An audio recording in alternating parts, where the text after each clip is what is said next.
Hello, bachcho. Let's start the question. And the question says that a 3.4 gram sample of H2O2 solution containing X% of H2O2 by mass require X ml of KMnO4 solution for complete oxidation under acidic condition.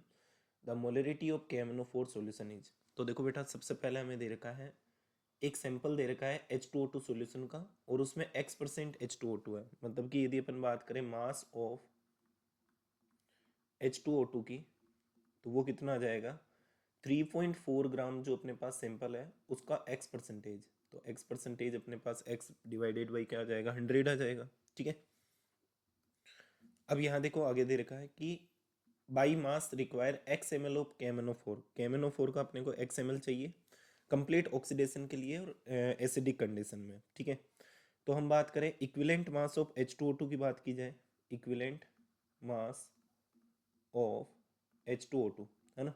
Equivalent mass of H2O2 क्या होता है अपने पास, molar mass of H2O2 divided by क्या हो जाएगा N factor हो जाएगा। मोलर मास ऑफ H2O2 की बात की जाए तो हाइड्रोजन का 2 हो जाएगा क्योंकि 2 है यहाँ पे, और ऑक्सीजन का 16 2 से 32 हो जाएगा, तो ये हो जाएगा 34 ग्राम। क्योंकि ऑक्सीजन का 16 होता है तो 2 से मल्टीप्लाई कर दिया, तो मोलर मास अपने पास कितना आ गया 34 आ गया। और जो एन फैक्टर है, जो अपने पास एन फैक्टर होता है H2O2 का, वो निकाल लेते हैं। तो H2O2 किस में डिसोसिएट होता है, H2O प्लस हाफ O2 में।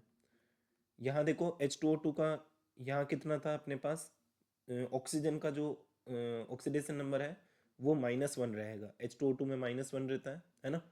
किस तरह एड रहता है ये OOH एंड H में।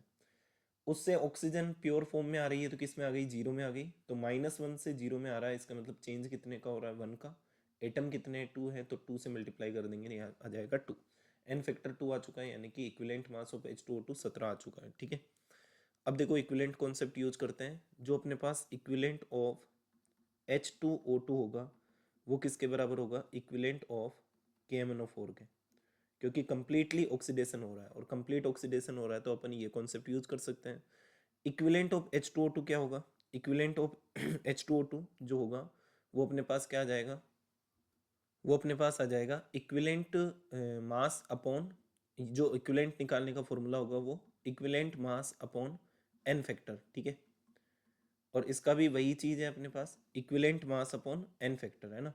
या फिर अपन इक्विवेलेंट ऑफ KMnO4 को कैसे निकाल सकते हैं, इक्विवेलेंट ऑफ KMnO4 जो है अपने पास वो जो है इसका एक्स एम एल अपने को दे रखा है ना। तो इसकी नॉर्मेलिटी निकाल लेते हैं पहले।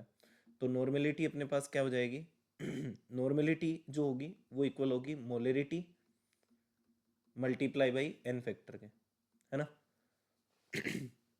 तो अपने पास मोलरिटी किसके इक्वल आ जाएगी, नॉर्मेलिटी अपॉन एन फैक्टर के। तो नॉर्मेलिटी ऑफ KMnO4 हमें कितनी दे रखी है, नॉर्मेलिटी ऑफ KMnO4 हमें यहाँ पे, नॉर्मेलिटी ऑफ KMnO4 हमें यहाँ पे निकालनी पड़ेगी, है ना। तो इधर से निकाल लेते हैं। इक्विवेलेंट ऑफ KMnO4 जो आएगा वो क्या आ जाएगा, वॉल्यूम को मल्टीप्लाई कर देते हैं नॉर्मेलिटी से।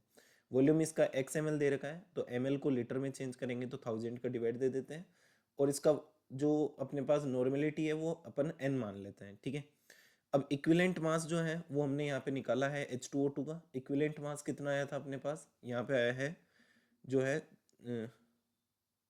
यहाँ देखो बेटा, जो फॉर्मूला था वो थोड़ा सा गलत था। यहाँ पे मास ऑफ H2O2 आ जाएगा, नीचे इक्विवेलेंट मास ऑफ H2O2 आ जाएगा। ठीक है, मतलब कि जो इक्विवेलेंट है, जैसे मोल निकालने का फॉर्मूला होता है given mass upon molar mass, वैसे ही इक्विवेलेंट ऑफ H2O2 का फॉर्मूला क्या हो जाएगा, मास ऑफ मतलब given mass of H2O2 upon equivalent mass of H2O2। तो मास ऑफ H2O2 हमें कितना दे रखा है, मास ऑफ H2O2 हमने यहाँ से निकाला, तो ये अपने पास है 3.4 x अपॉन 100, और इक्विवेलेंट मास जो है वो है 17 equals to x upon 1000 multiply by n।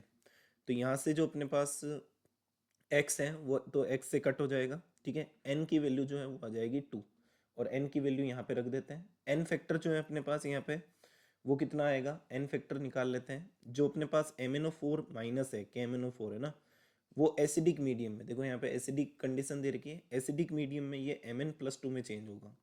तो यहाँ पे चेंज कितने का आ रहा है, 5 का चेंज आ रहा है। एक ही एटम है तो 5 का ही चेंज आ रहा है ना।